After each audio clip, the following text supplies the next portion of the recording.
하나님 말씀 요한계시록 1장 1절부터 3절까지 우리가 같이 한 목소리로 합독하도록 하겠습니다. 시작. 예수 그리스도의 계시라. 이는 하나님이 그에게 주사 반드시 속히 일어날 일들을 그 종들에게 보이시려고 그의 천사를 그 종 요한에게 보내어 알게 하신 것이라. 요한은 하나님의 말씀과 예수 그리스도의 증거 곧 자기가 본 것을 다 증언하였느니라. 이 예언의 말씀을 읽는 자와 듣는 자와 그 가운데 기록한 것을 지키는 자는 복이 있나니 때가 가까움이라. 아멘. 오늘 그동안 말씀드린 대로 요한계시록 강의를 시작하도록 하겠습니다. 오늘은 첫 번째 시간으로 요한계시록 전체에 대한 이해를 돕기 위한 서론의 시간을 가지고요. 오늘로 시간이 부족하기 때문에 한두 번 정도 더 이 서론에 대해서 나눠야 될 것 같습니다. 요한계시록은 과연 우리가 이해할 수 있는 책인가? 그렇습니다. 반드시 우리가 이해할 수 있는 책입니다. 많은 사람들이 오해를 하지만 계시록은 어렵고 신비한 그리고 비밀스러운 책이 아닙니다. 왜냐하면 그것은 하나님께서 하나님의 백성의 유익을 위해서 주신 것이기 때문에 당연히 하나님의 백성이라면 그가 하나님의 백성을 위해 주신 그 책에서 깨닫게 하고 전달하고자 하는 내용의 메시지를 이해할 수 있는 것입니다. 그게 논리적으로 합리적으로 맞는 것입니다. 그렇지 않다면 하나님께서 왜 이 책을 우리에게 주시겠습니까? 우리가 이해할 수도 없고 비밀스러운 거고 그 누구도 제대로 알 수 없는 책이라면 하나님께서 이 책을 주실 이유가 없는 것이죠. 그러면 요한계시록을 통해서 하나님께서 우리에게 주는 메시지는 뭐냐? 오늘 서론을 하면서 밝히고 넘어가지만 요한계시록 전체에서 주고 있는 메시지는 굉장히 간단한 것입니다. 한마디로 요약한다면 하나님께서 모든 역사를 주관하고 계시고 그 하나님께서는 그리스도 안에서 반드시 그 역사의 완성된 종말을 우리에게 가지고 오실 것이다 라고 하는 게 요한계시록 전체에 하나님이 주고자 하는 주된 메인 메시지, 딱 한 가지 메시지입니다. 즉 이 땅에 각종 위협과 고난과 어려움, 계속해서 이 속에서 투쟁하고 전투하면서 살고 있는, 어려움 당하고 있는 이 땅의 성도들에게 하나님께서는 지금도 살아계시고 너희들은 어려움 당하고 고통을 당하지만 그 모든 것을 하나님이 주관하고 계시다. 그리고 그분은 신실하게 우리에게 약속하신 그 언약이 뭡니까? 내가 너희의 하나님이 되고 너희는 내 백성이 될 거다라고 하는 게 전체의 하나님의 언약이거든요. 이 언약을 신실하게 완성시키실 것이기 때문에 그 어떤 상황에서도 아무것도 염려하지 말고 속지 말고 힘내라. 그분만을 신뢰하고 믿어라 라고 하는 이 메시지, 그 메시지가 주된 내용입니다. 따라서 계시록을 읽으면서 이 중심된 메시지를 놓치지 않고 계속 염두에 두고 있다면 그 어떤 부분들도 사실은 이해할 수가 있는 것입니다. 어려움이 없을 것입니다. 그래서 전체적인 메시지의 맥을 놓치지 않고 계시록을 읽는 게 굉장히 중요합니다. 계시록은 굉장히 쉬운 책이고 전체가 이 메시지를 하는 거다 이렇게 이야기를 하지만 반대편에서 생각해 볼 것은 그렇다고 해서 우리가 계시록에서 말하고 있는 모든 세부적인 말씀을 선명하게 이해할 수 있는 것은 아니라는 점입니다. 이것은 비단 요한계시록뿐만이 아니죠. 요한계시록뿐만이 아니라 성경 전체에 해당되는 내용입니다. 하나님께서 인간에게 유익이 되도록 그 유익 가운데 가장 중요한 것은 인간이 구원을 받을 수 있도록 하나님께서 하나님의 백성이 하나님의 백성답게 구원받은 자가 하나님의 백성으로 이 땅을 살아갈 수 있도록 유익되기 위해서 성경 66권 전체를 주셨습니다. 하지만 우리가 성경 66권 전체를 상세하게 모든 부분을 하나님께서 의도하신 대로 다 이해할 수 있는 것은 아닙니다. 계시록만 그런 게 아니고 성경 모든 책들이 다 마찬가지인 것입니다. 하나님이 의도하시고 하나님께서 주신 그 전체 진리를 우리가 100% 이해할 수 없단 말이에요. 우리는 하나님께서 말씀을 이해하시는 것처럼 온전하고 철저하게 말씀을 이해할 수 없습니다. 만약에 우리가 하나님이 이해하는 것처럼 똑같이 하나님의 말씀을 이해할 수 있는 수준이 된다면 그것은 하나님과 같은 레벨, 하나님과 같은 수준이어야지만 가능한 것이겠죠.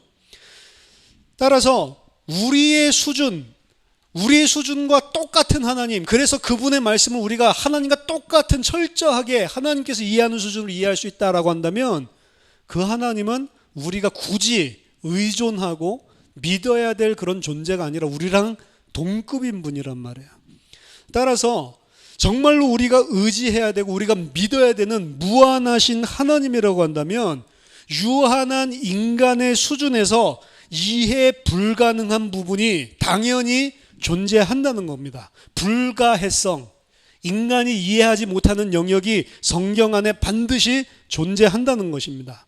그것을 우리는 교회 계시록뿐만이 아니라 성경을 읽을 때 하나님 앞에서 당연하게 인정하고 겸손하게 받아들여야 되는 겁니다.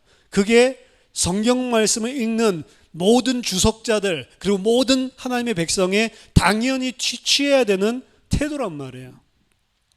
따라서 요한계시록에도 이 불가해성이 존재하는 것입니다.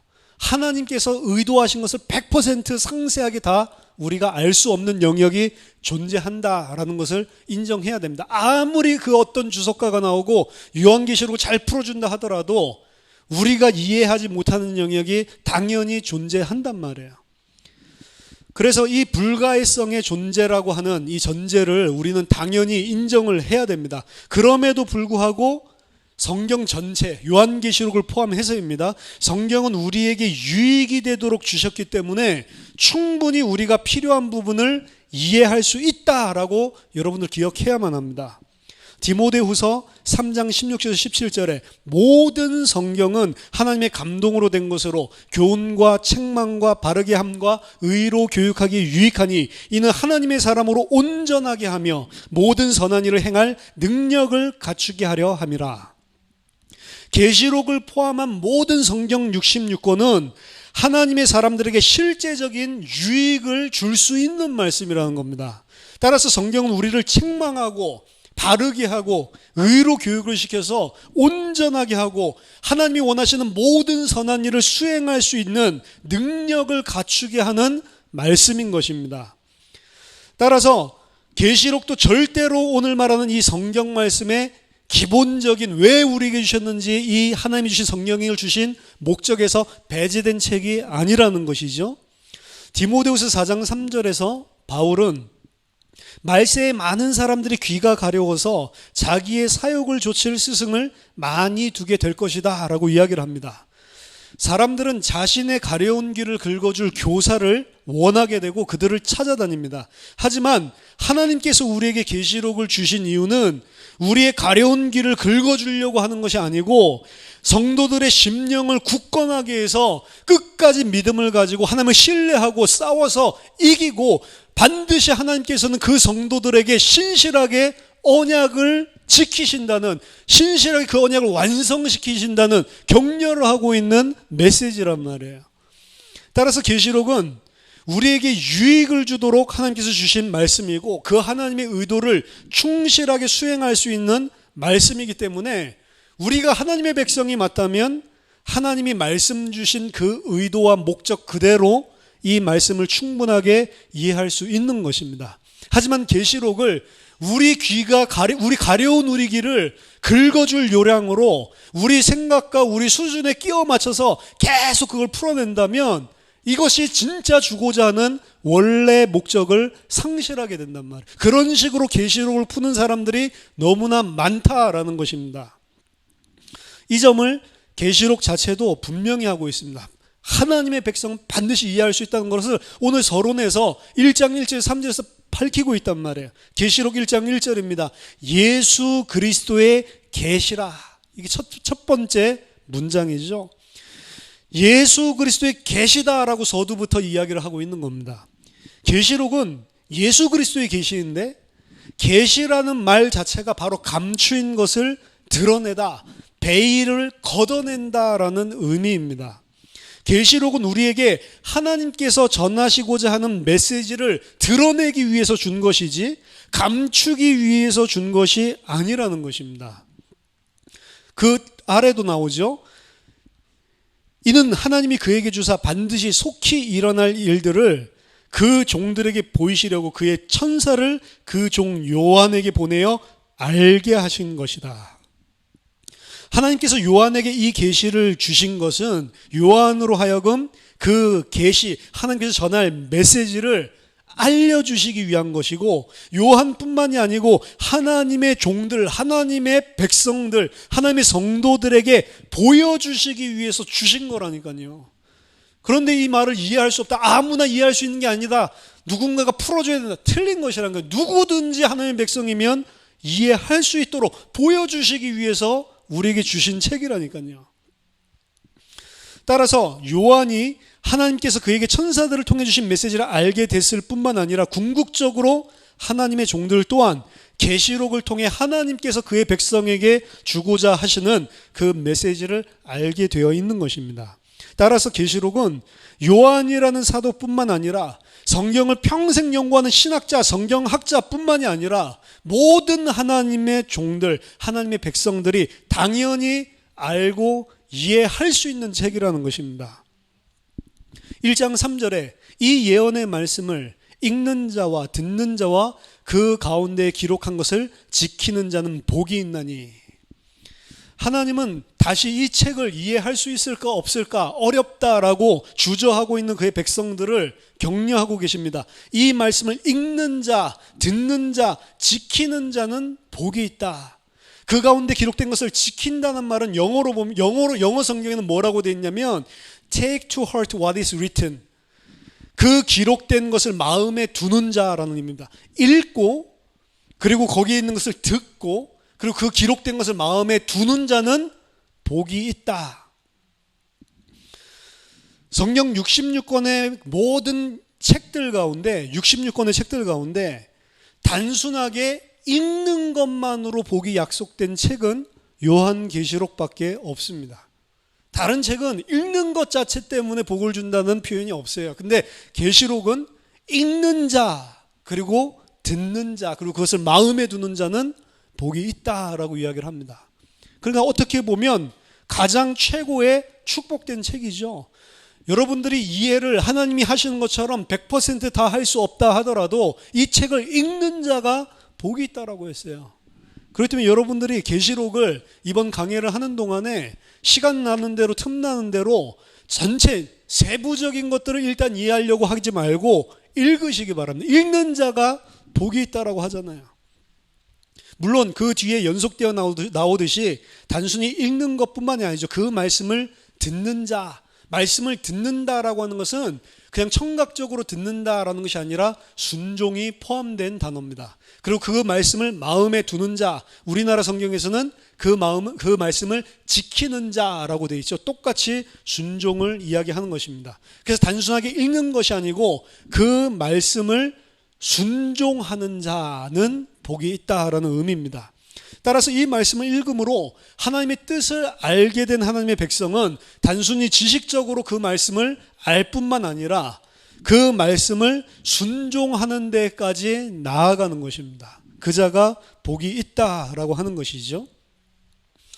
이렇게 선명하고 또 하나님의 뜻을 정확히 알 수 있는 것이 요한계시록이라면 왜 그동안 많은 사람들은 이 책을 어려워하고 이해하기 힘들다라고 해왔습니까? 그것은 많은 사람들이 계시록을 대할 때 처음부터 잘못된 목적을 가지고 접근하고 있기 때문입니다. 많은 사람들은 계시록을 읽으면서 당장 생각하는 게 도대체 요한계시록에 나오는 이 짐승이 표범과 같은 얼굴을 가지고 있다는 것은 도대체 무슨 의미지? 이런 식으로 접근을 한다고요. 아니 그의 발이 곰의 발 같다는데 이거는 뭘 표현하는 거지? 계속해서 이 세부적인 내용이 무엇인지를 퍼즐 풀듯이 접근을 하고 있는 것입니다. 따라서 접근할 때 계속 그런 것들을 의문하고 의문점을 가지고 이런 것들이 나올 때마다 턱턱 막힌단 말이에요. 이게 무슨 말 하는지 도저히 모르겠다. 그러니까 읽기를 중단하고 이건 어렵다라고 중도에 포기해버리는 겁니다. 이런 상징적인 각종 여러 가지 상징 짐승과 여러 가지 모양들을 통해서 상징적으로 나오는데 이게 뭐지? 라고 하는 퍼즐식으로 접근을 하고 있기 때문에 어렵다라는 생각을 한다고요. 따라서 웨스민스터 신학교의 포이트레스 교수는 계시록을 접근하는 데 있어서 세밀하게 퍼즐을 풀어나가듯이 접근을 하는 것은 마치 칼자루를 쥐지 않고 칼날을 쥐고 있는 것과 같이 위험한 것이다 라고 이야기를 합니다. 그 경고를 하면서 계시록은 비밀을 풀어야 될 퍼즐책으로 접근하지 말고 전체 그림을 보는 그림책으로 접근을 해야 하나님이 주시는 메시지를 이해해 나갈 수 있다라고 하는 겁니다. 큰 그림을 먼저 가지면 큰 그림 속에서 그것이 무엇을 하나님께서 그 백성들에게 무엇을 전달하고자 하시는지 분명히 메시지를 쉽게 이해할 수 있는데 큰 그림 전체를 보지 않고 계속 그 그림 안에 있는 세부적인 내용이 뭐지 이렇게 하고 있다는 거예요. 따라서 큰 그림 전체적으로 계시록을 보면 누구든지 그 메시지를 이해할 수 있습니다. 오직 주님만을 찬양하라. 성도들을 격려하고 힘을 줘라. 짐승을 혐오해라. 마지막에 승리를 끝까지 갈망하고 그 주 안에 붙어 있어라. 그 자는 반드시 주님께서 가지고 오실 그 승리를 맛보게 돼 있다. 새하늘과 새 땅, 그 언약은 반드시 신실하신 하나님이 완성시키실 것이니까 두려워하지 말라라고 하는 격려의 메시지고 우리들에게 힘을 주는 메시지가 계시록이란 말이에요. 처음부터 많은 설교자들이 이 계시록을 퍼즐책처럼 접근하도록 사실은 설교를 해왔습니다. 그래서 어려운 것이고 자신이 신학적인 지식과 주석책을 보고 세부적인 것들을 풀어주지 않으면 일반 성도들은 이해할 수 없는 책이다라고 겁을 주고 심지어 칼빈도 이 책은 건드리지 않았다라는 말을 통해서 사람들이 칼빈도 안 건드렸는데 내가 도대체 어떻게 읽어라고 하는 생각을 불어넣게 만들어서 이 책을 읽지 못하도록 만들었단 말이에요. 하지만 읽는 자가 복이 있다라고 이야기하고 큰 그림에서 주는 메시지는 그 누구도 하나님의 백성이라면 선명하게 이해할 수 있단 말이에요. 따라서 그동안 잘못된 지식을 가지고 잘못된 접근법을 가지고 설교자들이 성도들이 이 책을 어렵게 접근하도록 희미하게 그 메시지를 만들도록 나쁜 인상을 심어줘 왔던 게 사실입니다. 그리고 계시록 전체를 그 어렵고 상세한 부분들을 풀어줄 요량으로 자신들이 생각하고 있는 전체적인 스킴, 전체적인 플랜을 가지고 계획을 가지고 거기에 끼워 맞춰서 풀어주기 시작을 하는 겁니다. 나중에 좀 이번 오늘 말고요. 다음 시간에 좀 설명을 해주겠지만 자신들이 계시록은 이런 책이다라고 상정을 해놓고 거기에 그 상징들을 전부 다 끼워 맞춰서 해석을 하고 있는 겁니다. 따라서 그렇게 풀어주고 그런 눈을 가지고 있는 어떤 대단한 사람이어야지만 읽을 수 있고 이해할 수 있는 책으로 오해를 시켜놓은 것입니다. 뭔가 신비하고 공상적이고 일반 사람들은 일반적으로 이해하기 힘든 책으로 오해시키므로 정말 이 책이 우리에게 전달하고자 했었던 그 포인트를 놓치게 만드는 것입니다. 따라서 포이트레스 교수는 계시록을 아주 어린 아이도 이해할 수 있는 책이다라고 이야기를 합니다. 12살짜리 초등학생 어린이도 충분하게 이해할 수 있는 책이다라고 이야기합니다. 그래서 어린아이에게도 이 책을 읽도록 만들고 글을 모르는 아이면 글을 모르더라도 읽어주면 이게 무슨 책인지를 다 이해할 수 있다라고 이야기합니다. 그 근거는 자기가 12살 때 이 책을 처음 읽고 다 이해했대요. 자기가 12살 때 이 책을 읽었는데 너무 선명하게 이 책이 주는 메시지를 다 알았대요. 하지만 본인이 커가면서 점점 나이가 들고 머리가 복잡해지고 이건 무슨 뜻이지? 저건 무슨 뜻이지? 계속 그런 지식과 잘못된 접근을 가지고 보면 볼수록 오히려 나이 들어가면서 이건 무슨 말인지를 모르게 되는 책이 되어버렸다라고 이야기합니다. 12살 때는 이해를 했는데 웨스트민스터 교정에 한 구석에서 청소부가 이 성경책을 읽고 있으니까 신학생들이 와서 무슨 성경을 읽냐라고 물어봤더니 요한계시록을 읽고 있다라고 이야기를 하니까 이 신학생들이 깜짝 놀라서 아니 그 계시록이 얼마나 어려운 책인데 그 책이 말하고 있는 내용을 이해하냐라고 물어보니 이 사람이 한마디로 대답했습니다. 당연히 알죠. 그 뭔데요? 예수님이 승리하실 것이다 라는 거 아닙니까? 그게 메인 가장 주된 메시지고 핵심이라니까요. 이렇듯이 계시록의 내용은 간단한 것이고 12살짜리 어린아이부터 신학적인 교육을 받지 않은 그런 청소부도 하나님의 백성이라면 읽음으로 이해할 수 있는 책입니다. 오늘 계시록 서론을 하면서 어떻게 계시록을 이해할 것인가에 대해서 영적인 전쟁이라고 하는 요한계시록에서 가장 중요한 주제를 가지고 한번 살펴보도록 하겠습니다. 계시록은 악의 세력의 우두머리인 사단이 하나님과 천사들 그리고 하나님의 백성들을 대적해서 싸우는 영적 싸움, 영적 전쟁에 대해서 그리고 있고 결국에는 그 영적 전쟁에서 예수 그리스도께서 이들을 전부 다 물리치고 최종적인 온전한 승리를 하신다는 내용입니다. 이게 요한계시록 전체에 나와 있는 주제 중에 가장 중요하고 큰 주제라고 할 수가 있는 거죠. 계시록 13장 1절을 한번 같이 보도록 하겠습니다. 내가 보니 바다에서 한 짐승이 나오는데 뿔이 10이요 머리가 7이라 그 뿔에는 10 왕관이 있고 그 머리들에는 신송모독하는 이름들이 있더라. 아니 10뿔이 뭐고 머리가 7이라는 건 뭐고 왕관이 10개 있다라는 건 뭐고 그 신성모독하는 이름이라고 하는 건 뭐고 이렇게 풀려고 하지 마시고 지금 이 이야기하고 괴물이구나 그렇게 이해하면 되죠. 어려운 게 아니란 말이에요. 근데 이 괴물의 모습, 짐승의 모습을 이런 희귀한 머리도 7개를 가지고 있고 뿔도 10개를 가지고 있고 이런 기괴한 모양으로 그리고 있는데 이 바다에서 나오는 이 짐승, 이 괴물이 보여주고 있는 이미지가 무엇인지 여기에 대해서 정확히 일반인들은 이해하기가 힘들죠. 그러니까 그 이해하기 힘든 거를 정확하게 세밀하게 주의하려고 하지 말라고요. 일단 처음에는 필요하겠죠. 나중에는. 하지만 그렇게 접근을 하면 힘들어진다고요. 대신에 계시록에 보면 이 13장 1절에서 바다에서 올라오는 짐승에 대한 모습이 이미 그 전에 거의 비슷한 형태로 언급된 적이 있습니다. 그게 바로 13장 전에 있는 12장에 나오고 있는 용에 대한 부분입니다. 12장 3절에 보니까 하늘에 또 다른 이적이 보이니 보라 한 큰 붉은 용이 있어 머리가 7이요 뿔이 10이라 그 여러 머리에 7 왕관이 있는데 라고 되어 있죠. 여기 보면 짐승과 용의 모습이 12장과 13장에 기록되어 있는데 이 용과 짐승의 모습은 상당히 유사하다라는 것을 알게 되어 있습니다. 동일하게 그들은 머리가 7이고 뿔이 10개고 그 뿔에는 왕관이 있는 모습을 보여주고 있습니다. 즉 짐승은 용의 모습과 거의 똑같은 형상을 하고 있는 존재인 것입니다. 즉 짐승은 용의 형상, Image of the Dragon이라고 볼 수 있습니다. 용의 형상. 그리고 이 짐승은 어디에서 나옵니까? 바다에서 올라온다라고 표현을 하고 있습니다. 이러한 장면은 창세기 1장 2절에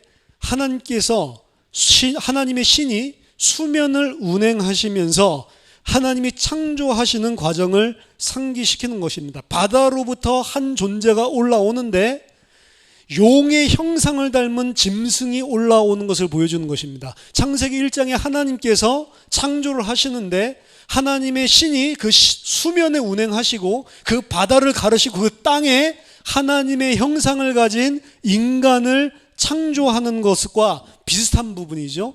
그리고 그 인간, 하나님의 형상이라고 하는 것은 사실은 아담 이전에, 창세 전에 있었던 골로새서 1장 14절, 15절, 16절에 의하면 그리스도가 바로 하나님의 형상이다라고 하는 것을 상기할 수가 있는 것입니다.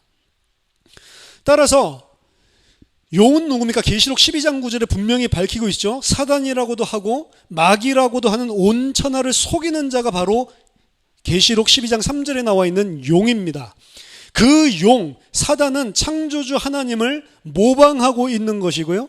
하나님께서 창세기 1장에서 혼돈의 바다를 물리치고 하나님의 형상을 창조하신 창조 형상을 모방해서 사단은 이 세상을 속이는 거짓 하나님처럼 역할을 하고 있는 것이고, 똑같이 바다에서 자기의 형상 닮은 짐승을 보내는 거로 모습을 보여주고 있는 겁니다. 그래서 짐승의 형상과 용의 형상이 똑같이 묘사되고 있는 것입니다. 따라서 사단은 하나님을 모방해서 세상을 속이는 거짓 하나님 역할을 계시록 전체에서 하고 있는 것입니다. 하나님의 창조의 사역을 통해서 그의 형상, 하나님 아담을 창조하셨고, 아담 이전의 궁극적인 하나님의 형상은 바로 그리스도라니까요.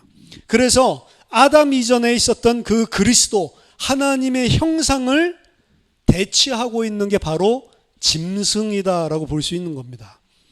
따라서 사단은 이를 모방해서 거짓 하나님 행세를 하고 있는 것이고, 그의 형상인 짐승은 성자 예수 그리스도를 모방하고 거짓 흉내를 내고 세상을 속이고 있는 것입니다.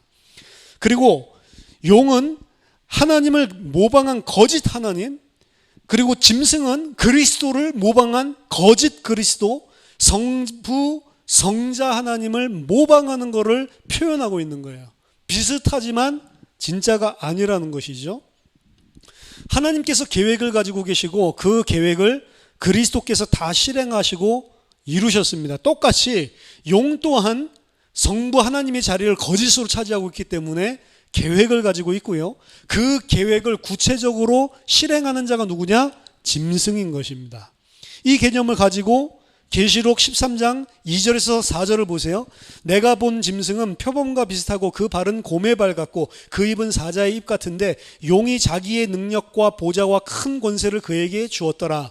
그의 머리 하나가 상하여 죽게 된 것 같더니 그 죽게 되었던 상처가 나음에 온 땅이 놀랍게 여겨 짐승을 따르고 용이 짐승에게 권세를 주므로 용에게 경배하며 짐승에게 경배하여 이르기를 누가 이 짐승과 같으냐? 누가 능히 이와 더불어 싸우리요? 하는지라.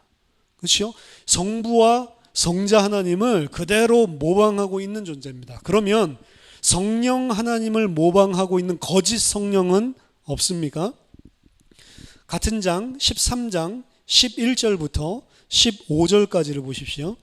내가 보매 또 다른 짐승이 땅에서 올라오니 라고 이야기를 하죠. 또 다른 짐승이 땅에서 올라왔다. 여기서 또 다른이라고 하는 것은 알로스라고 한다고 합니다. 요한복음 14장 16절에 또 다른 보혜사를 보내겠다라고 했을 때 알로스, 똑같은 표현입니다. 헬라어에는 두 가지 표현이 있는데 다르다는 것을 헤테로스가 있고 알로스가 있단 말이에요. 헤테로스라는 것은 전혀 다른 것을 이야기하는 거고 알로스는 똑같은데 다른 걸 이야기하는 겁니다. 예를 들어서 똑같은 물병이 있고 똑같은 물을 파는 코카콜라라고 해보죠. 코카콜라를 사면 똑같잖아요. 분명히 두 개는 다르지만 같은 거잖아요. 그런 식으로 표현할 때 쓰는 겁니다. 거의 짐승과 똑같은 존재지만 또 다른 짐승, 이게 삼위 하나님의 성령의 자리를 점하고 있는 또 다른 짐승을 표현하고 있는 겁니다. 또 다른 짐승이 땅에서 올라오니 어린 양같이 두 뿔이 있고 용처럼 말을 하더라. 그렇죠? 이 또 다른 짐승은 어린 양과 비슷한 성질을 가지고 있고 용처럼 말한대요. 성부 성자를 빗대서 이야기를 하는 겁니다. 그리고 자기네들의 삼위일체로 이야기한다면 짐승과 용을 그대로 나타내주고 있는 자가 바로 이 또 다른 짐승인 거죠. 그가 먼저 나온 짐승의 모든 권세를 그 앞에서 행하고 땅과 땅에 사는 자들을 처음 짐승에게 경배하게 하니 곧 죽게 되었던 상처가 나은 자니라. 큰 이적을 행하되 심지어 사람들 앞에서 불이 하늘로부터 땅에 내려오게 하고 짐승 앞에서 받은 바 이적을 행함으로 땅에 거하는 자들을 미혹하며 땅에 거하는 자들에게 이르기를 칼에 상하였다가 살아난 짐승을 위하여 우상을 만들라 하더라. 그가 권세를 받아 그 짐승의 우상에게 생기를 주어 그 짐승의 우상으로 말하게 하고 또 짐승의 우상에게 경배하지 아니하는 자는 몇이든지 다 죽이게 하니라. 이 또 다른 짐승은 요한계시록 16장 13절에서는 거짓 선지자로 표현됩니다. 16장 13절 또 내가 보매 개구리 같은 새 더러운 영이 용의 입과 짐승의 입과 거짓 선지자의 입에서 나오니, 이 개구리 같은 새 더러운 영은 귀신을 의미하는데 어디서 나오냐면 용의 입과 짐승의 입과 거짓 선지자의 입에서 나온다고 했죠. 그래서 이 성령의 자리를 차지하고 있는, 거짓으로 위조하고 있는 이 존재는 또 다른 표현으로 거짓 선지자라는 것으로 계시록 전체에서 표현하고 있는 것입니다. 이 거짓 선지자는 큰 이적을 행해서 심지어 사람들 앞에서 불이 하늘로부터 땅에 내려오게 만든다라고 이야기를 합니다. 그렇게 해서 많은 자들이 이 칼에 상하였다가 살아난 짐승을 섬기도록 만드는 그 역할을 큰 이적을 통해서 행하는 거죠. 이는 사도행전에서 등장하는 성령이 이적을 행해서 많은 자들을 예수께 돌아오게 하고 그를 경배하게 하는 역할과 똑같은 것을 이 또 다른 짐승이 하는 것을 볼 수가 있습니다. 마찬가지로 거짓 선지자들도 이러한 이적을 통해 이 땅에 사는 자들을 짐승께 경배하도록 만드는 것입니다. 그가 먼저 나온 짐승의 모든 권세를 그 앞에서 행하고 12절에 땅과 땅에 사는 자들을 처음 짐승에게 경배하게 하였다라고 하죠. 따라서 성령님이 또 다른 보혜사이신 것처럼 또 다른 짐승, 이 거짓 선지자는 모든 권세, 그 짐승이 가지고 있는 권세, 용이 짐승에게 준 권세를 실제적으로 행하면서 많은 자들이 그 짐승을 경배하도록 만드는 성삼위 하나님의 성령의 역할을 대신해서 감당하면서 사람들을 미혹하는 그런 영으로 그려지고 있는 겁니다. 성령 하나님은 우리를 진리 가운데로 인도하시지만 또 다른 짐승인 거짓 선지자는 사람들을 미혹해서 짐승을 섬기고 하나님을 대적하도록 속이는 것입니다. 따라서 용, 짐승, 그리고 또 다른 짐승 혹은 거짓 선지자, 이 세 존재는 성삼위 하나님을 모방한 거짓 삼위일체의 모습으로 계시록에서 그리고 있는 것입니다. 조금 더 자세하게 거짓 그리스도인 짐승의 모습을 살펴보면요, 13장 1절에 짐승의 뿔에는 10개의 왕관이 있다라고 표현을 하고 있죠. 계시록 19장 11절에서 13절 보면 백마를 탄 자를 설명하고 있습니다. 이건 그리스도를 말하는 겁니다. 또 내가 하늘이 열린 것을 보니 보라, 백마와 그것을 탄 자가 있으니 그 이름은 충신과 진실이라. 그가 공의로 심판하며 싸우더라. 그 눈은 불꽃 같고 그 머리에는 많은 관들이 있고. 그렇죠? 짐승이 머리 위에 많은 10개의 관들을 쓴 것처럼 그건 누구를 모방한 거죠? 머리에 관들을 쓰신 그리스도를 모방한 자라는 것입니다. 그 또 이름 쓴 것 하나가 있으니 자기밖에 아는 자가 없고 또 그가 피 뿌린 옷을 입었는데 그 이름은 하나님의 말씀이라 칭하더라. 그리스도는 그 머리에 많은 왕관을 쓰고 있고 그리고 그 머리에 이름 쓴 것이 있다라고 이야기를 했는데 짐승 또한 마찬가지로 그 머리에 신성모독하는 이름들을 가지고 있다라고 그리고 있습니다. 또한 짐승은 13장 2절에 모든 권세를 가지고 있고 그리스도도 12장 5절 10절 보면 철장으로 만국을 다스리는 권세와 하나님의 구원과 능력과 나라와 권세를 가지고 있는 분으로 묘사를 하고 있는 것입니다. 또한 짐승은 거짓으로 그리스도의 부활을 모방합니다. 짐승은 큰 상처를 받게 되는데 죽게 되었던 그 상처가 기적적으로 낫게 되는 것을 13장 2절에서 보여주고 있습니다. 따라서 칼에 상하였다가 살아난 짐승이다라고 13장 14절에서 표현하고 있고 그 살아나게 된 짐승에게 실제로 죽지는 않았죠. 여기 보면 큰 상처를 입었지만 죽지는 않았다라고 이야기합니다. 전부 다 거짓인 것이죠. 그리스도를 모방해서 죽었다가 부활한 것처럼 사람들을 미혹하고 속이는 것입니다.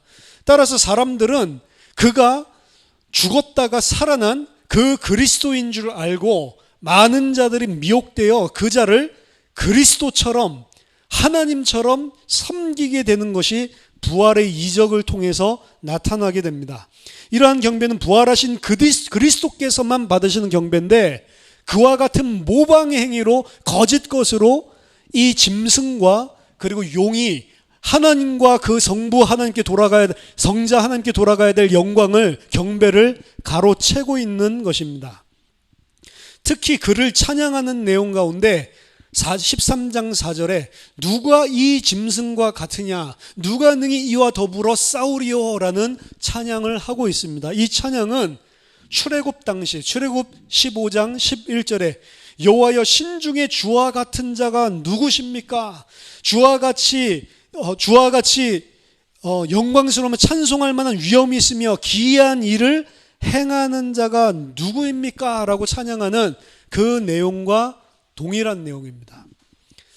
따라서 짐승은 그리스도의 죽음과 부활을 모방하면서 그에게 돌아갈 경배와 찬양과 영광을 가로채는 그런 거짓 일들을 하고 있는 것을 보여주고 있고요. 또 한 가지 더 살펴보면 그 짐승은 그를 따르는 종들에게 그의 인을 칩니다. 13장 16절 17절 보니까 그가 모든 자 곧 작은 자나 큰 자나 부자나 가난한 자나 자유인이나 종들에게 그 오른손에나 이마에 표를 받게 하고 누구든지 이 표를 가진 자 외에는 매매를 못하게 하니, 이 표는 곧 짐승의 이름이나 그 이름의 수라라고 이야기를 합니다. 인을 치죠. 이게 뭐냐, 666이 바코드냐, 그걸 떠나서 이 짐승은 자기를 따르는 그 추종자들, 자기 백성들에게 인을 쳐주는 모습을 보여주고 있습니다. 그리고 그 인은 짐승의 이름 혹은 그 이름의 수라고 말을 하고 있습니다. 14장 1절에 보니까 또 내가 보니 보라 어린 양이 시온산에 섰고 그와 함께 14만 4천이 서 있는데 그들의 이마에는 어린 양의 이름과 그의 아버지의 이름을 쓴 것이 있더라. 이는 구원받은 하나님의 백성을 말하는데, 그 구원받은 하나님의 백성의 이마에 하나님께서 그 이름을 인치신 자들로 표현을 하고 있는 것입니다. 따라서 이 짐승이 자기를 따르는 추종자들에게 인을 쳐주는 모습 또한 그리스도께서 그의 백성을 이마에 인을 쳐주는 것을 모방한 것을 이야기하고 있는 거예요. 전체가 다 모방하고 있고 거짓 것이다 라고 하는 것을 보여주고 있는 것입니다. 마지막 날에 그리스도께서는 각 족속과 방언과 백성과 나라 가운데서 영광을 받으시고 만국을 통치하는 그림이 계시록 5장 9절에 나오는데요. 마찬가지로 짐승 또한 13장 7절에 보니까 권세를 받아서 성도들과 싸워 이기게 되고 각 족속과 백성과 방언과 나라를 다스리는 권세를 받게 된다라고 이야기를 합니다. 그리스도와 짐승의 마지막 대결은요, 요한계시록 19장 11절에서 12절에 등장하게 됩니다. 한번 읽어보겠습니다. 요한복음 19장 11절부터 21절. 또 내가 하늘이 열린 것을 보니 보라 백마와 그것을 탄 자가 있으니 그 이름은 충신과 진실이라. 그가 공의로 심판하며 싸우더라. 그 눈은 불꽃 같고 그 머리에는 많은 관들이 있고 또 이름 쓴 것 하나가 있으니 자기밖에 아는 자가 없고 또 그가 피 뿌린 옷을 입었는데 그 이름은 하나님의 말씀이라 칭하더라. 하늘에 있는 군대들이 희고 깨끗한 세마포 옷을 입고 백마를 타고 그를 따르더라. 그의 입에서 예리한 검이 나오니 그것으로 만국을 치겠고 친히 그들을 철장으로 다스리며 또 친히 하나님 곧 전능하신 이 맹렬한 진노의 포도주 틀을 밟겠고 그 옷과 그 다리에 이름을 쓴 것이 있으니 만왕의 왕이요 만주의 주라 하였더라. 또 내가 보니 한 천사가 태양 안에 서서 공중에 나는 모든 새를 향하여 큰 음성으로 외쳐 이르되 와서 하나님의 큰 잔치에 모여 왕들의 살과 장군들의 살과 장사들의 살과 말들과 그것을 탄 자들의 살과 자유인들이나 종들이나 작은 자나 큰 자나 모든 자의 살을 먹으라 하더라. 또 내가 보매 그 짐승과 땅의 임금들과 그들의 군대들이 모여 그 말 탄 자와 그의 군대와 더불어 전쟁을 일으키다가 짐승이 잡히고 그 앞에서 표적을 행하던 거짓 선지자도 잡혔으니 이는 짐승의 표를 받고 그의 우상에게 경배하던 자들을 표적으로 미혹하던 자라. 이 둘이 산채로 유황불 붙는 못에 던져지고 그 나머지는 말탄 자의 입으로부터 나오는 검의 죽음에 모든 새가 그들의 살로 배불리더라. 마지막 전쟁을 표현하고 있는 장면이거든요. 마지막 전쟁에서 그리스도께서는 백마를 타고 하나님을 대적하는 적들과 대항하여 전쟁을 하시는데, 이때 짐승은 19장 19절에 땅의 임금들과 그들의 군대를 끌고 그리스도와 대적해서 싸우게 됩니다. 하지만 그 결과 최종적으로 짐승은 잡히게 되고 그 앞에서 표적을 행하던 거짓 선지자도 함께 잡혀서 유황불 붙는 못에 던지우게 되는 거로 이 모든 영적 전쟁이 끝마치게 되는 것입니다. 따라서 계시록은 많은 권세를 가지고 용과 짐승과 거짓 선지자들이 하나님과 그리스도를 대적하고 그의 성도를 대적해서 싸울 것이지만, 최종적으로 인내하고 정말로 믿고 신실하신 하나님을 바라는 성도들은 그리스도와 함께 마침내 승리하게 되고 새 하늘과 새 땅을 유업으로 받게 되는 걸로 끝나는 해피엔딩이 요한계시록이라고요.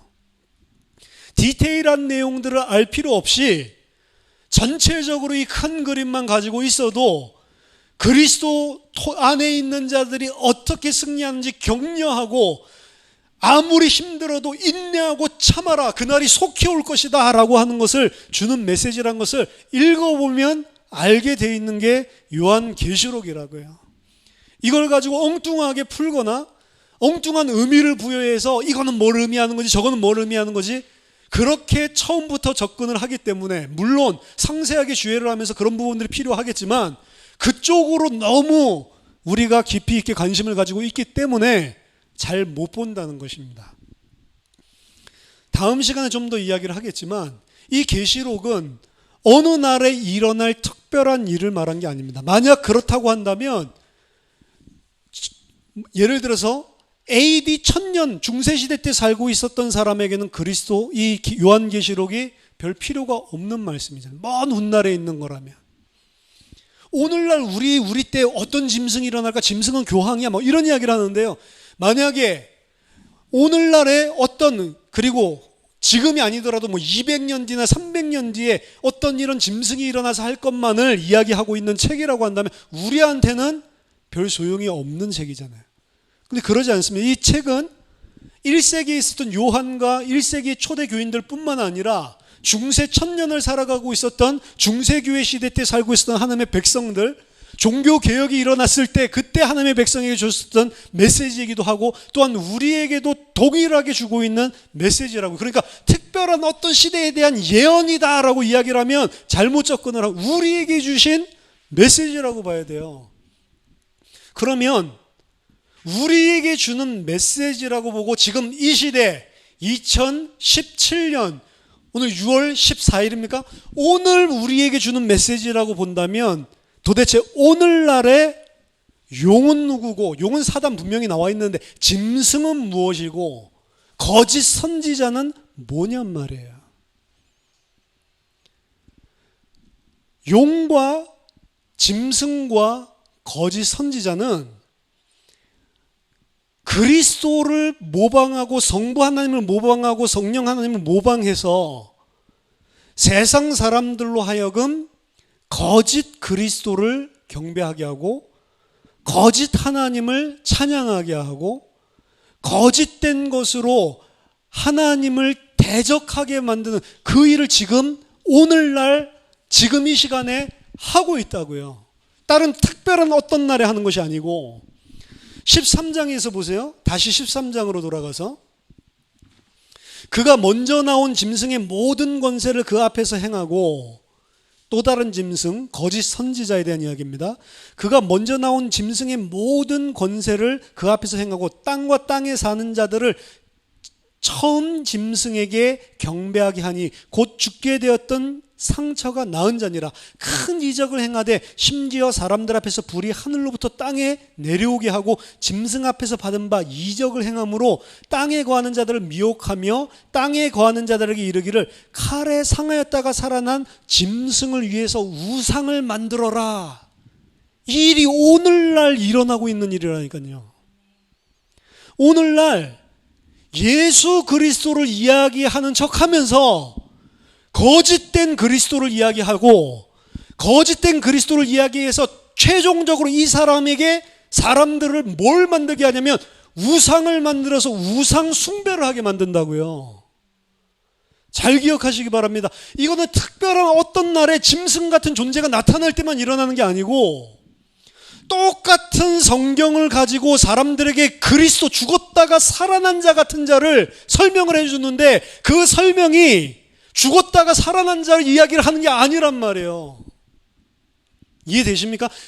죽었다가 살아난 자 한 분밖에 없습니다. 예수 그리스도밖에 없는데 성경에서 가르치는 예수 그리스도를 말하는 게 아니고 죽었다가 살아난 자 같은 비슷한 뭔가를 예수 그리스도라고 이야기를 하고 있단 말이에요. 그러면서 큰 이적과 능력을 보여줍니다. 그러면서 말하기를 너희들이 이 그리스도를 믿으라 라고 하면서 우상 숭배를 하게 만든다고요.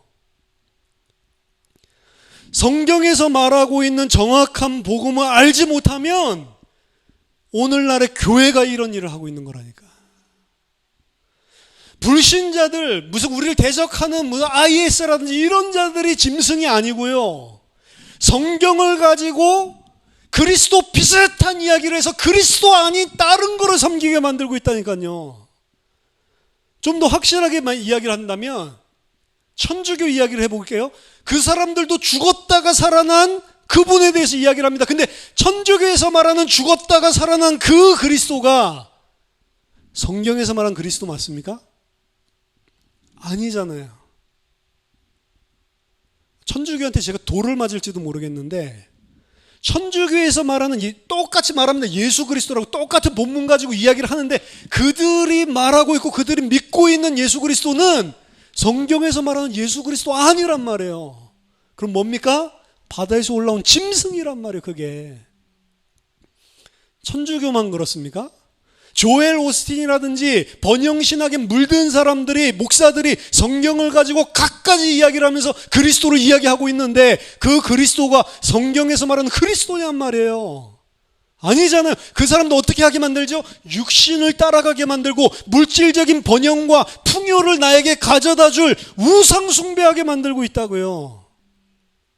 그게 거짓 선지자, 또 다른 짐승이 하는 일이고 많은 만국의 백성들이 그게 그리스도인 줄 알고 찬양하고 경배하고 감사해하고 있다고요.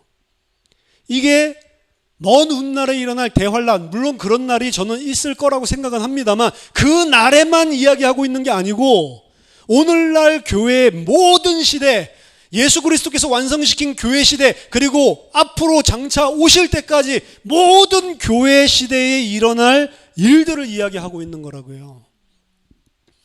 우리가 성경을 가지고 이야기를 하지만 성경을 통해서 성경에서 말하는 정확하게 죽었다가 살아나신 그 그리스도를 모르고 다른 그리스도를 말하고 있다면 우리가 바로 이 시대의 거짓 선지자가 되는 것입니다. 그리고 사단은 그를 도와서 이적도 행하게 한다고요. 여러분들 속지 마시기 바랍니다. 사단이 이적을 통해서 사도행전에 일어났던 그 똑같은 역사들을 통해서 진짜 죽었다가 살아나신 그분을 믿게 하는 게 아니고 죽은 척 했다가 살아나는 가짜 그리스도를 믿게 만든다고요.